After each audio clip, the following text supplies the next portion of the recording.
Now, there are two kinds of death.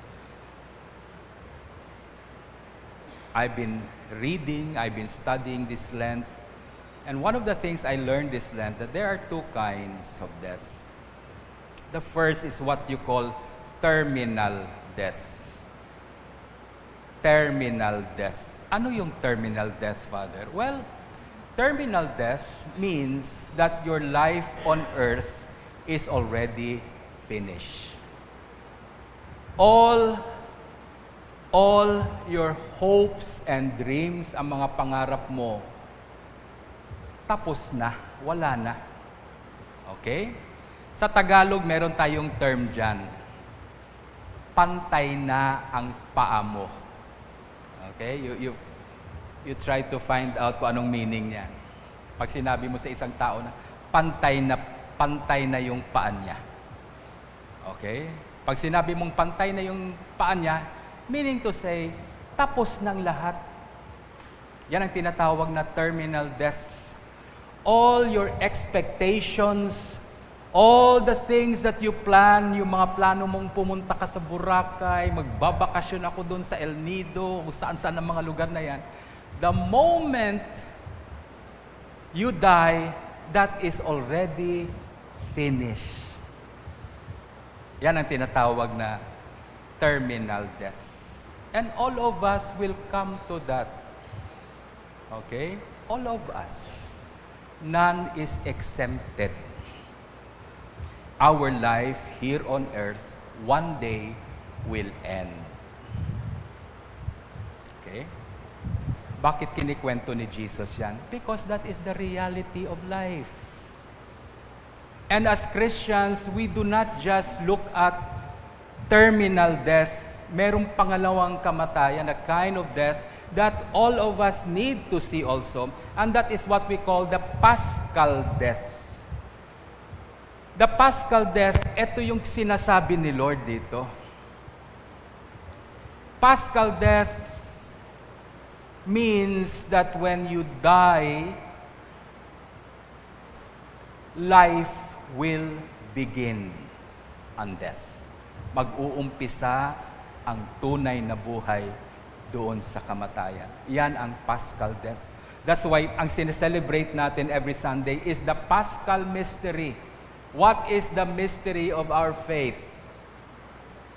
Christ has died. Christ is risen. Christ will come again. Ganon din sa buhay natin. Okay? Through the Paschal death, life does not end, but life is transformed. It is changed. Okay?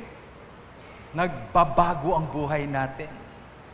That's why this coming week, after nitong last Sunday, 5th week of Lent, papasok tayo sa Holy Week, Semana Santa, papasok tayo dan. And we will be contemplating on the Paschal mystery. Ano yung Paschal mystery? The death and passion of Jesus. Okay? Pagbubulay-bulayan natin yan. Okay? Para hindi tayo matakot sa kamatayan, makita natin na kabahagian ng buhay natin. It's part of our life. Amen? Death of Jesus, His suffering and His death, but it does not end there. Meron tayong tinatawag na resurrection, which we will celebrate on Easter Sunday. Ang pagkabanhaw sang aton nga Ginoo.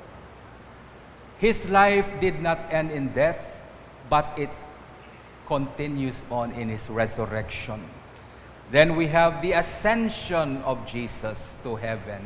What is the ascension of Jesus to heaven? Sabi ni Jesus, nung umakyat siya, sabi ni Mary sa kanya, Jesus, Jesus. Sabi ni Jesus, wag mo akong hawakan because I'm going to the Father. The ascension speaks of our not clinging to the old life. Ayaw it hawid sa dati mo nga kabuhi, hindi mo paghawidan. Okay? Do not cling to the old life.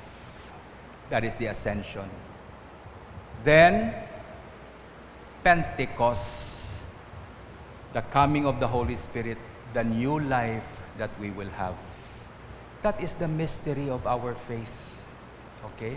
And this is what Christ is teaching us in the gospel today. Bakit tayo takot magmatay? Sabi ng isang pare sa akin, dahil hindi tayo nagpa-practice. Okay? Dapat pang pagpraktisan yan? Yes, pagpapraktisan natin yan. Okay, how do you practice that? You learn to die to self every day. And ito yung sinasabi ni Lord. Then He talks about following me. Okay? Anyone who will serve me must follow me. Okay? After niya sinabi niyon about death, then He talks about following Jesus, serving Jesus. Why? Because we can never follow Jesus if we do not die to ourselves. Practice dying every day. God does not want you to practice physical death or terminal death. Darating yan, hindi pinagpapraktisan. But we need to practice for the paschal death, where we die to ourself, where we die to our self-will. Sabi nga ni Father Nonoy, kita man gihapon ro batas iya sa kalibutan, may ginuon kita pero ro aton nga batas batagyapon ginasunod. We continue to do what we will in our life. Amen? Amen? Nasusunod pa rin yung gusto natin. Yung kalooban pa rin natin ang nasa sentro ng buhay natin. Bakit? Kasi hindi si Kristo ang nakaupo sa trono ng puso natin. To let Christ sit at the throne of your heart means that you have to die to your own will. Amen? Yan ang meditation natin for the Holy Week. How will I die to myself? Okay? The only death that Jesus requires from us is the dying to self. We die to ourself, we die to our sin, we die to our pride, we die to our ego. Yan ang praktisin natin araw-araw. Okay? Only when we learn to die to ourselves, die to our own self-will, can we be able to follow Christ. Kaya sabi nga ni Jesus, if anyone desires to come after me, he must first, what?